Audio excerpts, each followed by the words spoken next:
And obviously, it was disappointing the way that tournament finished for Donna Vekic. But how do you and how does she look back on that? 6 months down the line. Yeah, a lot of pride. I think, it's really important for a player who has their sights set on really big goals to taste it, to really feel what it means to contend to win a major. And but prior to Wimbledon this past year, Donna had been to a couple of major quarterfinals. But when she had this run this year and got all the way to the semis and then came within 2 points, leading 8-7 in the match tiebreak, 2 points from a Wimbledon final, she could see it. She tasted it. She had the shattering disappointment of not coming through.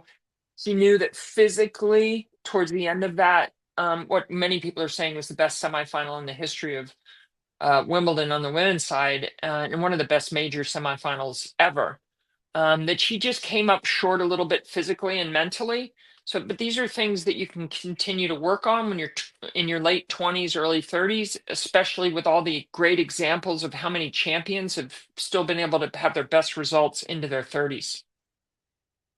Yeah, absolutely. And like you mentioned, that semi-final match was phenomenal, and it's featuring in our top 5 WTA matches of the year. It has to. There's no way it couldn't be up there. Ready. Play.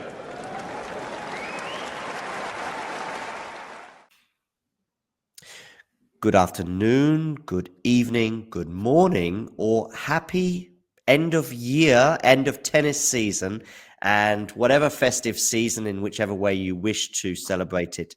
Greetings from both Nick and I. We are here to discuss the women's matches of the year, but more specifically, the number 3 choice on our list, which is chosen not by me, not even by Nick, but as a collective, if you like. So we do have a small influence, Nick, over the order of these matches, but it is quite small. We all put our little votes in the WhatsApp group, and this one came out at number 3. Right choice, you think? Yeah, I think so. I mean, look, even in the shortlist show you did with Vanch and Damien, this was actually one of the matches that everyone was kind of set on being in the top 5. Like there were 3 matches that everyone kind of agreed on being in here. So for me going into this, it being number 3 made sense. And certainly it was the best match that we saw in a Grand Slam second week all year, hands down. So yeah, fully behind this choice for number 3.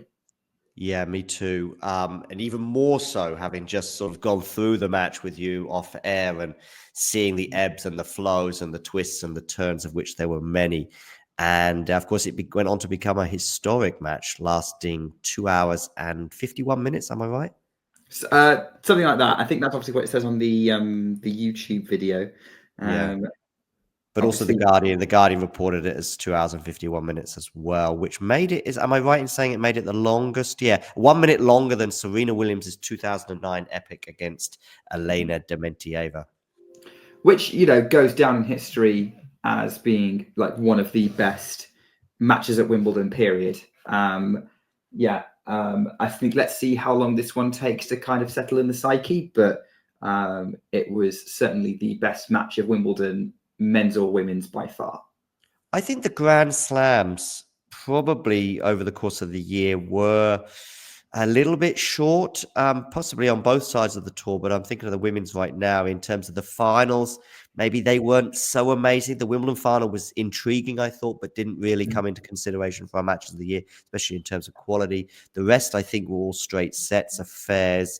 But this one, obviously, although the US Open final, that was could have gone either very way. High quality, yes. Yeah. I personally thought the US Open final was still always going to go the way of Sabalenka, and of course it ended up doing that. But I know it could well have gone 3. But listen, let's home back in on this Paolini Vekic affair. First of all, what were your thoughts going into the match? I'm just looking at Vekic's route, and I'll remind you of that. It was far from smooth in that in the first round, she beats Wong in 3 sets, 6-4 in the third. She beats Erika Andreeva in the second round, but that was in straight sets. 3 sets wins over Yastremska and Badosa as well. So yeah, and then a 3-set win over Lulu Sun as well. So far from smooth, let's say, her route to the final, or route to the semi-final, I should say. Yeah, I mean, let's face it, that was that's kind of what you would expect from Donna Vekic, because she's someone who, just she tends to get herself into scraps, and like this was happening throughout the entire year. Let's be honest. There's plenty of other really tough matches that she got herself involved with, that some of which were on the long list for the top 5. So the idea of Vekic kind of scrapping her way to a Grand Slam semi-final is not a surprise, but obviously it was a massive result for her, because she did break her duck. She'd only ever got to a Grand Slam. She'd never got past the quarterfinal stage previously, and I think Lulu Sun was a golden opportunity when it came up. Even though Sun was playing insanely powerful tennis, I would have been interested to see how Vekic coped as like the villain against a British crowd if it was Raducanu. But that's one of those things that we'll never know about. I mean, managing the occasion is certainly something that for me was a constant throughout this match, as it ebbed and flowed, and I had a feeling throughout who would eventually win it, and I'll expand on that as we go through the match itself. But yeah, Vekic going into this match, probably 50-50 in terms of her and Paolini. Paolini probably had a little bit more just this particular year, in particular in terms of form and big match experience. She, of course, was just coming off a French Open final run on the dirt in Paris. But I listen, grass is not something I would have associated with Paolini before Wimbledon, so it did surprise me she was going this far. Vekic, on the other hand, I see grass as being possibly her best surface, but in particular just because there's less competition for her on that surface, like there is on for anyone going into Wimbledon. If you're really good on this surface, suddenly some of those sort of hard court, clay court people, of course, fall away on this surface, and then you've got a bit more of a chance, and that's where I see Vekic, and this was a golden chance for her. But just coming back to Paolini anyway, and her run began with a straight sets win over Sara Sorribes Tormo. She had straight sets wins over Greet Minnen and Bianca Andreescu. But that's an interesting little, that tricky second and third round opponents, I would suggest. Definitely Andreescu, given she clashed with her at the French and the US Open, and those matches ended up being quite epic. And actually, the first set between Paolini and Andreescu, I remember watching that, going, that one could have gone either way. So yeah, Paolini, did not have an easy run, but maybe kind of the profile of her opponents was a little bit higher. And yeah, I know exactly where you're going with the next one. Of course, but just before I get to the next one, I even just want to give a nod to Greet Minnen, because Greet Minnen beat Vekic in Herzogenaurach just a few weeks before Wimbledon. So I even still think that's a tricky second round. And actually both second and third round, Paolini had to scrape through in a tie break in that first set before running away with the second. But yes, of course, we have to get to probably the pivotal match for Jasmine Paolini in her entire Wimbledon run, arguably anyway. Well, she had a few anyway, you could say, but the Madison Keys match, of course. Why am I dwelling on this match, Nick? Because Madison Keys should have won that match in many ways. Unfortunately, getting injured during the match and scuppering her chances of having a really good crack at Wimbledon, because again, Keys with her power loves it on grass. She's an Eastbourne champion. I can't remember the exact details of how it all happened or how it all went down, but I do remember there was an injury and then Keys kind of faded over the course of that match, but still could have maybe ground it out. And again, that Wimbledon, this year's Wimbledon is weird because there's a lot of what ifs here. This match included, in terms of the direction it kind of comes with, like the semi-final itself, which we'll talk about. Like what happens if Elena Rybakina plays a bit better than she did? What happens if Irina Sabalenka actually played? What happens if Madison Keys does not get injured against Jasmine Paolini? There are a lot of what ifs in this Wimbledon. Madison Keys had a healthy lead in that third set and seemed set for the next round, but it was Paolini who emerged the victor, or at least through a walkover, after Madison Keys retired hurt. The next round was a comfortable win in the quarterfinal for the loss of just 3 games. I think that the comfort or the margin of victory certainly took me by surprise there. Yeah, I think there were a couple of things at play there. First of all, I think usually after a tough win, it kind of gives a player a boost in confidence, and they usually unlock something. And I think that's what happened with Paolini. But also, I think there were some questions around how well Emma Navarro handled the occasion of her first Grand Slam quarterfinal, having just beaten Coco Gauff. Yeah, indeed. So going into the match, I think 50-50. Is that about right? Would you say? I think there were. I think on paper, yeah. I mean, it's interesting because I think the balance going into it was there were questions around both. How would Vekic handle the situation? How much did he have in the tank? How far can Paolini actually get on grass was the other question. Is there an element that she's lucky to be here? So yeah, I don't remember there being a clear favourite going into this match, other than maybe if Vekic had it all together, she might come out on top.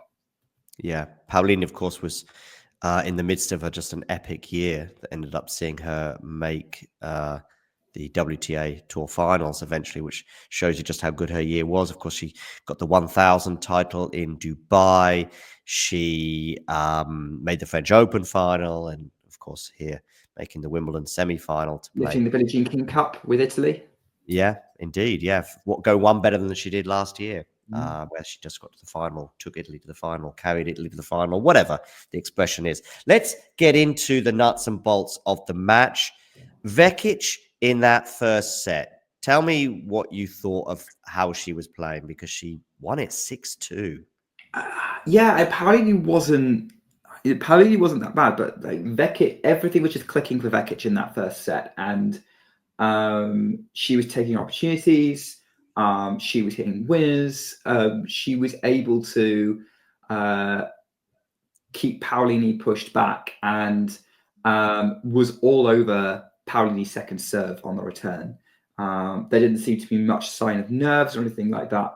And so, yeah, that opening set, Paolini did her best to try and keep up, but Vekic looked like Vekic was the one who started the better very clearly, and looked like she might have a measure of the match based on that first set.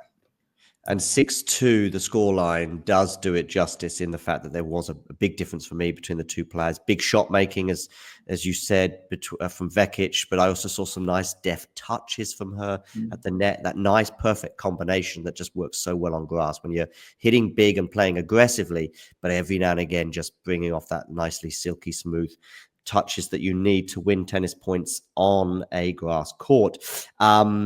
She had 5 breakpoint opportunities, Vekic, so no shortage of those, and she took 2 of them and faced none on her own serve.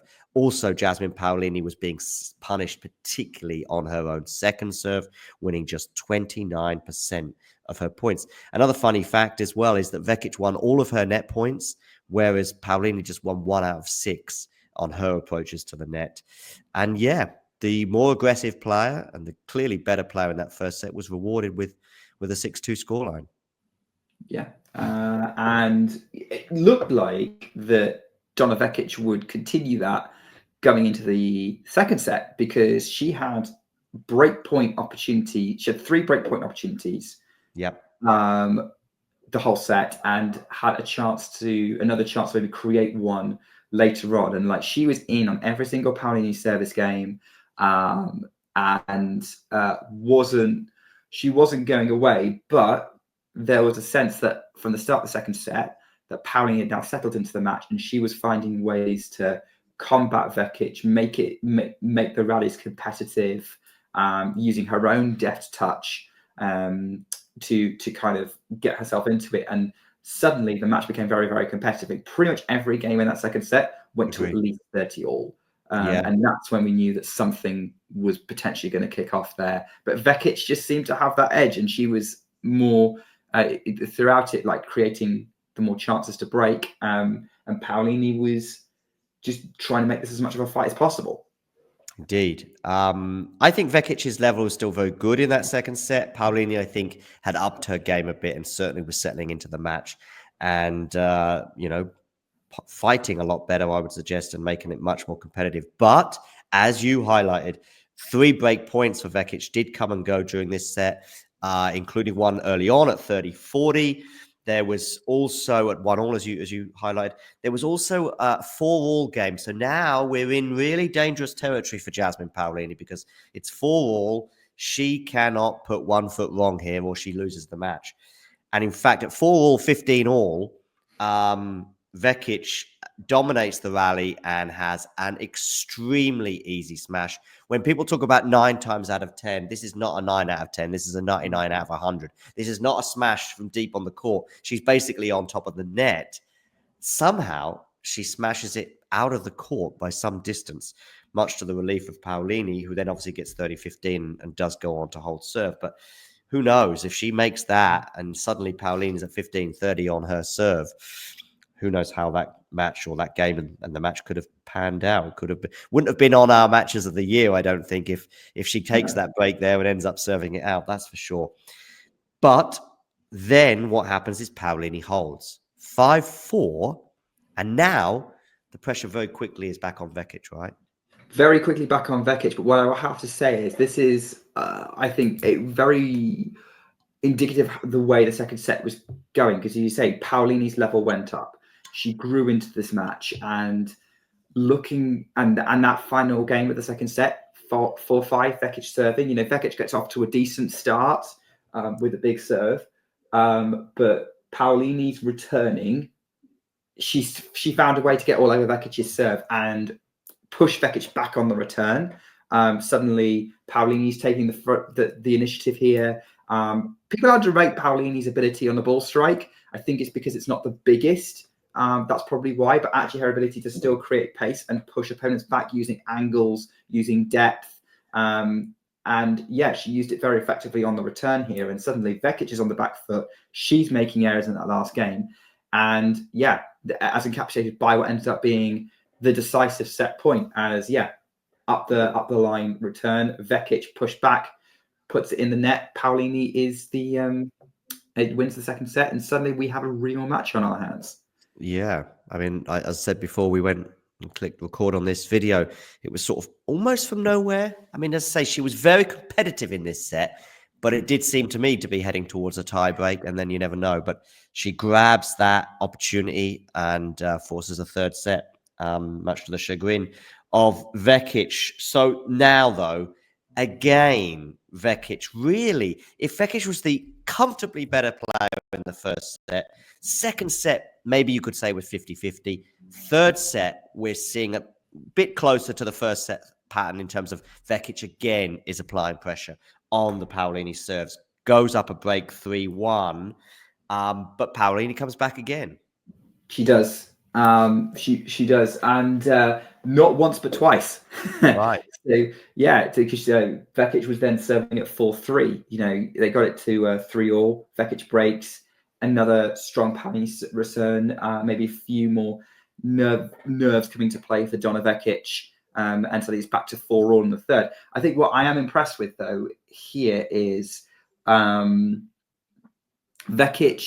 could have maybe crumbled, maybe got frustrated after losing the second set in the way that she did. She knew she had opportunities. But full credit to her for coming out swinging at the beginning of the third and trying to get the match back on her terms. The difference is between the first set and the second set is that Paolini just wasn't going away. And she wasn't able to keep Paolini kind of pushed back, and kind of their ability to control the ball and maneuver around that grass court was becoming very even throughout that. And you can see that as through the kind of twists and turns of that third set, with Vekic going up and then Paolini pegging her back. And it was almost becoming a microcosm of the match in a way. Yeah. In terms of, it's funny because it's very, very rare that I get this feeling, but I did get it this particular day. Even when Paolini was down a break at 3-1 in the third, even when she was down a break at 4-3, and now we're very close to the end of the match and the end of her Wimbledon dream. I still thought Paolini would win. I still thought that she was enjoying the occasion. We were talking as well just before we click record on this, that there's that expression as you walk onto centre court, if you can meet with triumph and disaster and treat those two imposters just the same, you'll have a much better chance of victory. And basically, of course, what that expression from Rudyard Kipling, I think, means is basically these are two massive distractions, both coming from opposite directions and having very opposite meanings and feelings. But one is, if you feel that opportunity or you think you've got the match won, no, think again. And the opposite, of course, if you're really, really scared, if you can handle that, then you've got a great chance of winning. But I was feeling that expression was perfect for this particular occasion because I just thought Paolini was enjoying the occasion and Vekic wasn't, whether that was physical or mental, or probably a little bit of both. I mean, I remember at one point Vekic told her box to stop. She was just sort of, maybe, I don't know if they were being too enthusiastic or they were doing whatever, but she was quite concerned there. She cut a very disappointed figure on the occasions when the matches that third set anyway did sort of get away from her, or at least in terms of Paolini. Every time she broke back, it was like another,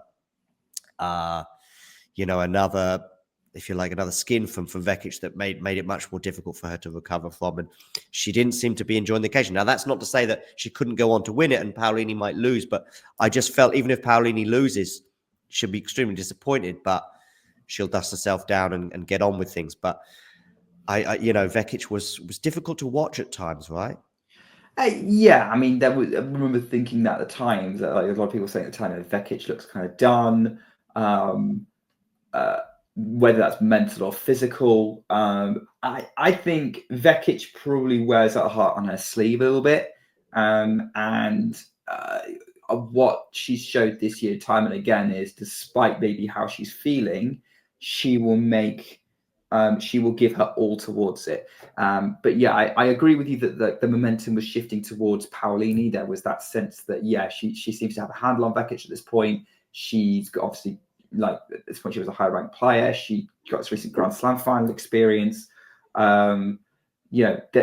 She definitely wrestled momentum in her favor, especially by 4-all third set. But what we have to give Donna Vekic credit for is, despite all these setbacks, despite maybe how she was feeling, she kept on fighting. And as we come towards the end of the match, how she dealt with going down and potentially losing, having been up a set, having been up a break twice in the third, having had opportunities to get it done in straights, to save match points in the way that she did in 4-5 and 5-6, very different ways, but just basically going, I'm not losing, not like this.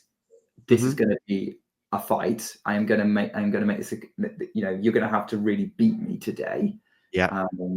I think that shows a tremendous level of resilience and mental strength that is underappreciated in Donna. And we saw that today with those match point saves. Yeah.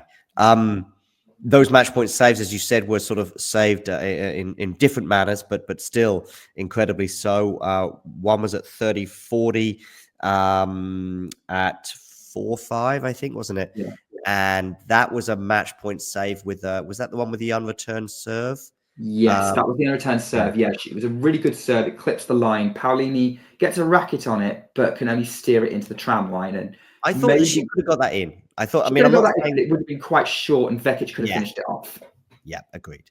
But the next match point, which comes at 5-6, 30-40, is a very different nature. It's a rally, which Vekic is pretty much on top of from the moment she serves, which is also to her credit, bearing in mind the pressure she's under. And then it finishes with what was 8 times out of 10, let's say, forehand winner down the line after a short ball from Paolini. But 8 times out of 10 means 8 times out of 10 across the tour, across the practice courts, from your childhood to Wimbledon semi-final. Now you've got to do it 30-40 down and staring down the barrel. And it just makes that, rather than being an 8 out of 10, it's probably even a less than a 50-50 in a way, just because of how nervous you must be. But she does it. And it's funny because we were talking about how she was dealing with the occasion. And now she's absolutely on the precipice and she brings it, you know.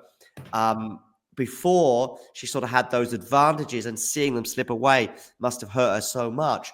But now it's the absolute crucial point, and she does rise to the occasion and does force the tiebreak. Shall we watch the tiebreak, Nick?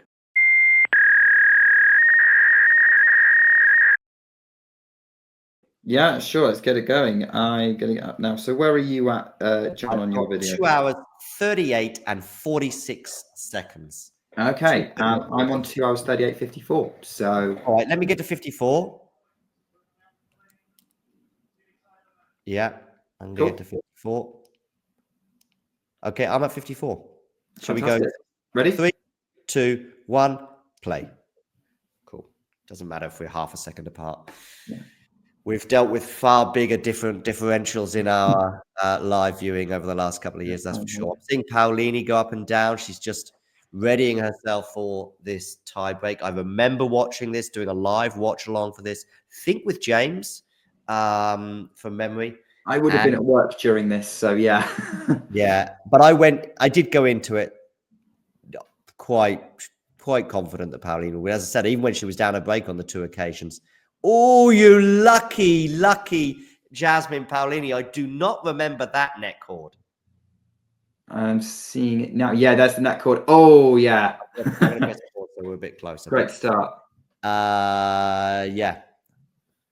Yeah. Very lucky from Paolini, but yeah, off to a 1-0 start. And oh, Vekic, that must have just, given everything else that had gone on for the previous 2 hours and 45 minutes or so, that must have been a heartbreaker. But she's going to steady herself here at 0-1. Yeah, I mean, it's not what everyone, but that was definitely a tight forehand from Paolini coming off the net in the way that it did. Could have gone either way, but yeah, you kind of take her off at the smooth. I think Paolini would have been quite relieved, as I see Donna Vekic putting away the very short ball. Paolini tries to reach it up, can't get it back over the net. Yeah, so that was a similar kind of smash that Paolini had there to the one she had a couple of games before, or a few games before, when she should have really put it away. I think it was in the second set, but yeah, those two were quite similar. On that occasion, she made sure she landed it in, and she just put it short. Yeah, with power. Indeed. And so we are at 1-0. It was a good first serve from her as well, which, bearing in mind, as I say, what's gone on for the previous 2 3/4 hours, would have been tricky for her. She gets another one as well. First serve in. She's not cheering these points in the biggest manner possible, though. I think that could well be a physical thing as well, that she's just too tired to even celebrate. It possibly, yes, or it's also a sign that she's locked in. She wants to get on with it, yeah. But I think this is interesting now that the match had shifted where Vekic was the one who was on the precipice. She's had 2 really good points in her serve, and Paolini was lucky to get it. Suddenly, Paolini's the one with the nerves as well. Yeah. Yeah, right. As I say, sort of staring down the barrel, the absolute final moment. Now she's like, well, let's get on with this, you know? Whereas when she had the advantage and was seeing that slip away on 2 or 3 occasions, you know, that was so painful. But now it's like, you know what? I'm just going to, it's only 10 points. And it is 10 points. And Vekic, I think you could see she started the tiebreak well with the return winner off the Paolini second serve, like it was in the first set to get to 3-1. Yeah, I'm in the middle of a rally at 3-1 at the point. And then, yeah, Vekic kind of awkward forehand that she puts in the tram line, but like it was the trajectory of the ball was heading to her body. She had to move around. It just wasn't quite quick enough.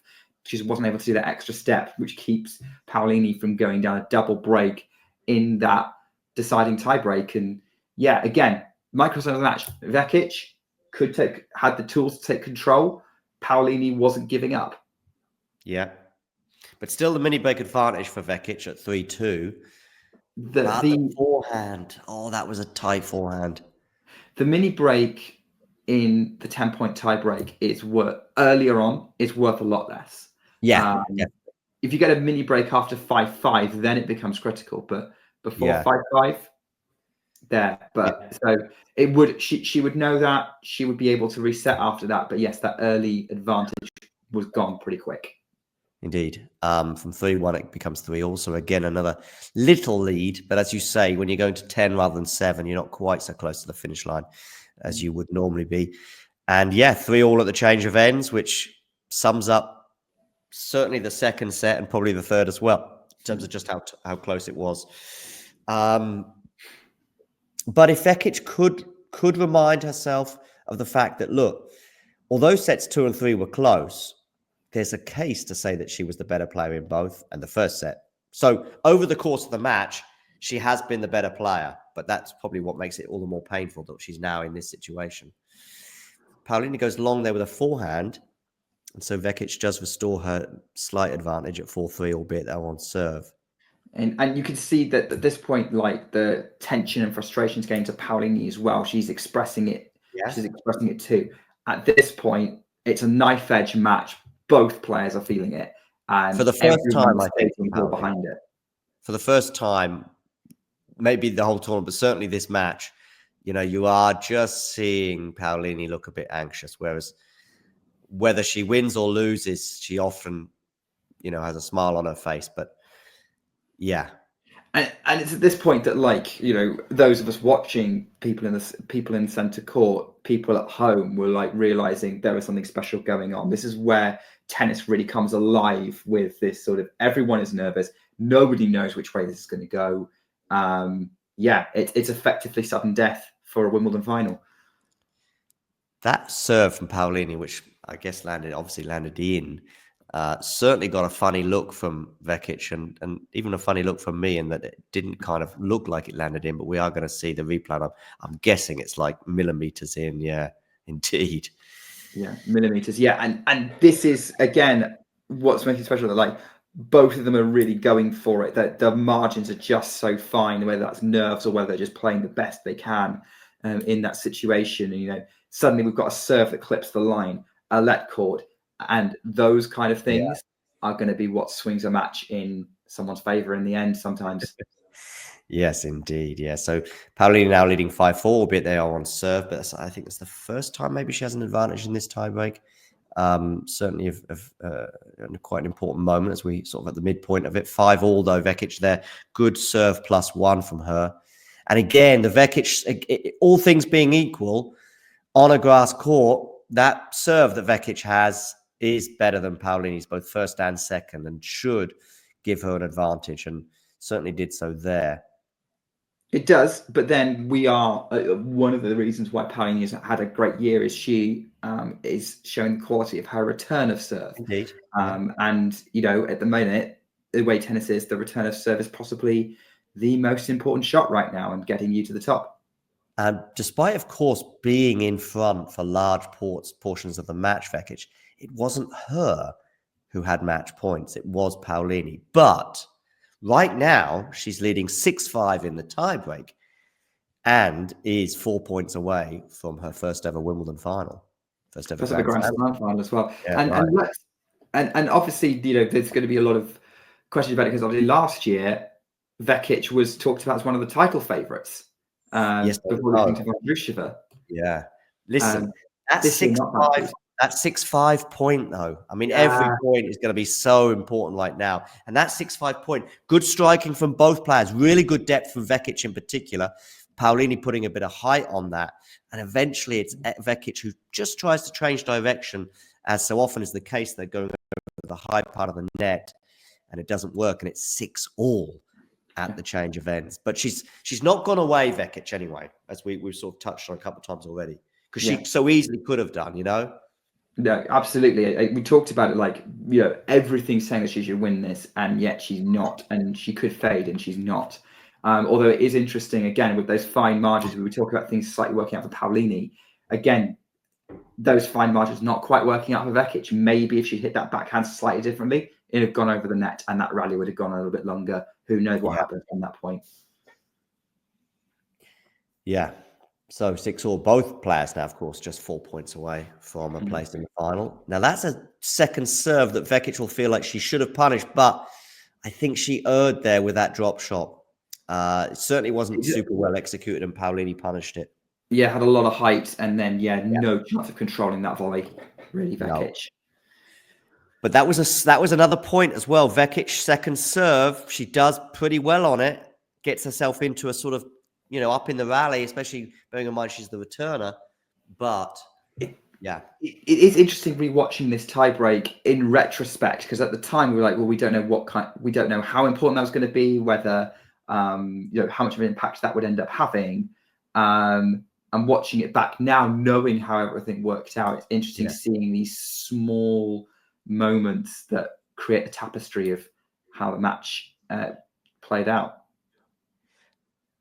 Ooh, that landed just in as a really good backhand win across court to get it to 7-all.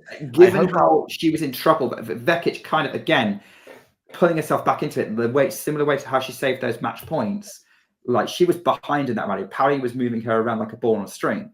And somehow managed to dig out that cross-court backhand angle. I hope the 2% of our audience, by the way, that do not know the outcome of this match enjoy the way we're sort of pretending that we don't either.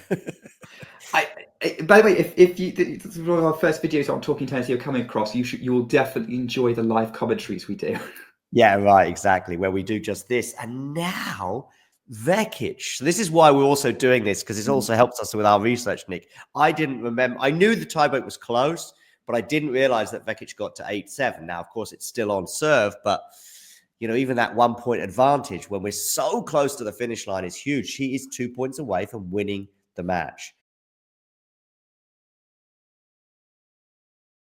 And after all that had gone on, that would have been incredible. 8-7, the Paolini leads, albeit, or 7-8 now on the Paolini. Sorry, 8-7 Vekic leads, albeit it's on the Paolini serve, so it's 7-8. And on the whole, as I'm seeing, great first serve from Paolini to kind of get to 8-all, and now this match is officially on a knife edge. It's such a high quality tiebreak. There's only been like a couple of points we can point out a mistake from a player, so like this is what's contributed to this being so good. Both of them dealt with it quite well, certainly Paolini looking set to do something interesting here. 8-all, by the way, on grass as well. And we're thinking, well, we've already seen one epic tiebreak this year with Blinkova and Rybakina, which is also one of the other matches that features in our 5 matches of the year. I mean, who knows? We might well be on for a similar scenario there, especially on this surface where since Vekic had that early advantage of 3-1, it has been nip and tuck throughout the tiebreak. Oh, and that was close. This time, Vekic decides to go equally as aggressive as she did a couple of points ago when it just about landed on the line. And this time it would have gone wide just by the smallest of margins. Paolini has her 3rd match point, albeit once again, just like the previous 2, they are on the Donna Vekic serve. Yeah, and this is kind of go because Paolini wants it to be 3rd time the charm. Yeah, and again, there's small margins. Like maybe if the couple of the rackets slightly differently, it would be Vekic with match point on her serve. Oh yes, indeed. And it is going to be a second serve, which is the last thing you want from Vekic's perspective at 8-9 here. And for those of us who maybe have decided to watch along with this, maybe back, what's about to happen. Yeah. The serve, by the way, was no lacking in bravery because it was pretty close to the line. And, if you didn't know otherwise, you might even think it might have been a first serve. It was just a little bit less on pace, but Jasmine is struggling to get it back in play. She does pretty well with it, though. But it's Vekic who misses a forehand wide. And again, maybe a little bit tight, but understandably so. And Jasmine Paolini wins that match. As I say, it's a history maker in the longest ever match in Wimbledon history at 2 hours and 51 minutes, just eclipsing that Serena Williams Dementieva match that I highlighted. And yeah, I mean, what were your feelings at that point? Were they just so happy for Jasmine, so sad for Donna? A little bit of both. What was your overriding feeling?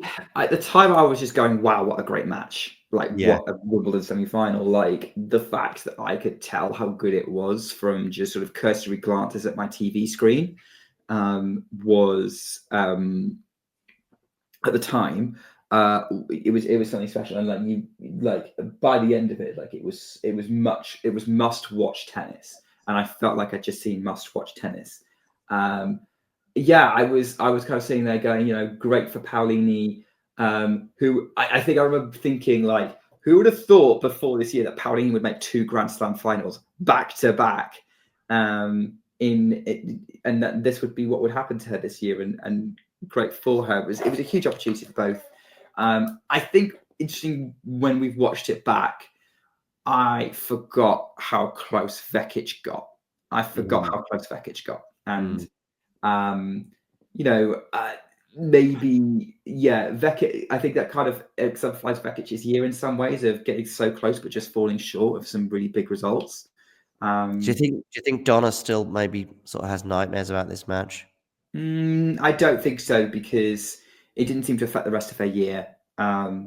Look at that silver medal she got at the Olympics, and actually beating Marta Kostyuk in a similarly tough match in the quarterfinals at Roland Garros, at that Olympics, and then getting that silver medal. I don't think so. I think she'll only get nightmares if maybe she doesn't have as good an opportunity to get Wimbledon again, to have a crack at Wimbledon or another Grand Slam again, which at 28, you would think she has at least one more crack at something.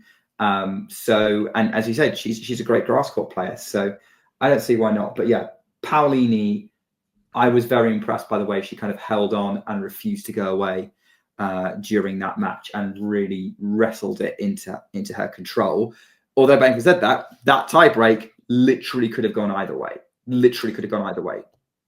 Paolini, of course, would go on, or makes the final, where she would go on to lose in 3 sets to Barbora Krejcikova. So her Grand Slam pursuit, first title at that level, continues, having made 2 finals this year. But every single thing that Paolini did, it was like, oh, wow, she's got to take this now, and this could be her only chance for a WTA 1000 title. She took it in Dubai. This is her chance maybe to make a French Open final. She took it. This is her chance to get to a Wimbledon final, and she took it. What are we thinking with Paolini? Is this year a one-off? Is she going to go back to being a sort of top 30, top 50 player as she has been in previous years, or are we going to see this year in, year out for the next couple of years? I don't know about Grand Slam finals, but I definitely think that she's going to be a regular feature in the second weeks of Grand Slams, 4th rounds, quarterfinals, even semi-finals. I don't see her regressing. I think especially like that Beijing King Cup's going to give her a boost. And yeah, I can see Paolini being a factor for another couple of years on the tour, and certainly the way that she plays, and the way that she's not afraid to take it to her opponents when maybe they might just have a little bit better than her, or have a bit more firepower. That says something. Look at the match she had at Iga Świątek at the Beijing King Cup, which she could have won. She could have beaten Iga, who has a matchup advantage against her. I don't think that's going away without some sort of injury happening to her. Do either of these 2 players ever sort of break that Grand Slam situation and do take a major title, or will they forever be, in Jasmine Paolini's case in particular, bridesmaids? That's a really difficult question. I think they all have the potential to win it on any surface. It's difficult to predict anyone other than the very, very top players beating Iga Świątek at Roland Garros. And so clay, although it might be Jasmine's best opportunity, I'm not sure about that. But what I will say is Paolini is the master of taking opportunities, and with the way Wimbledon is at the minute on the WTA tour, it does feel like that slam is a little bit more open compared to the others. And I could see an opportunity there for both these players to have another crack at it. At that slam in particular, the field is just, there's more opportunities of upsets on grass on the WTA tour right now. Yeah, I mean, both players very similar in age, both 28. Jasmine will be turning 29 in January, just on the eve of the Australian Open. Donna Vekic will be turning 29 at the end of June, on the eve, of course, of Wimbledon. So, Yeah, both of them are at that point where it's like, well, I wonder if it'll ever happen, and I'm probably erring towards it won't. But listen, I'll be delighted if we're here in a year from now, Nick, and one or the other or both have got over that Grand Slam hurdle. But listen, a justified third on the list, as we said at the beginning, a historic match, a crazy match, a match that had highs and lows for both players, that had twists and turns, but ultimately saw Jasmine Paolini prevail in 3 sets and 2 hours and 51 minutes. We, though, Nick, have not been here for 2 hours and 51 minutes. We're just on the 45-minute mark. Have you got any final thoughts, or shall we bring this to I do. Yeah, I think this match thoroughly deserves to be in the top 5. Ideally, when you're looking at a match of the year, it has to be a match that could have gone either way. And I think that's what you would say here. And I think also what highlights this match as being something special is how competitive it was on a grass court. If you look at the tennis abstract data, 43% of the points were over 3 shots long. Okay, nice. So yeah, long Nick, rallies on the you're grass very court. proud of that little stat. You're sort of like just stroking your beard a little bit. Albeit, of course, we have to give a nod to tennis abstract. But yeah, and as you were saying that as well, I was thinking to myself, it ticks most or all of the boxes to get into one of these sort of top 5 matches. It's the occasion, a Grand Slam semi-final, and Wimbledon at that as well. It has twists and turns. You're not always quite sure, although I did express confidence in that third set in Paolini.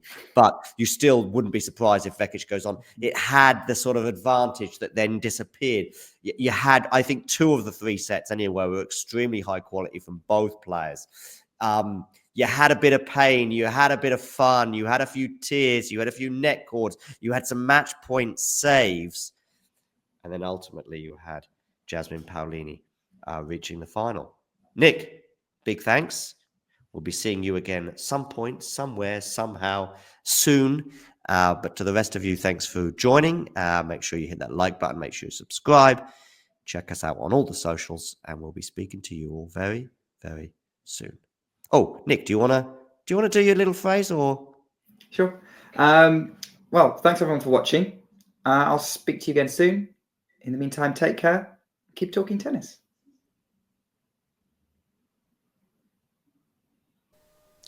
If you enjoyed this video, make sure you hit that like button. Don't forget to subscribe and click that notification bell so you don't miss out on all things tennis.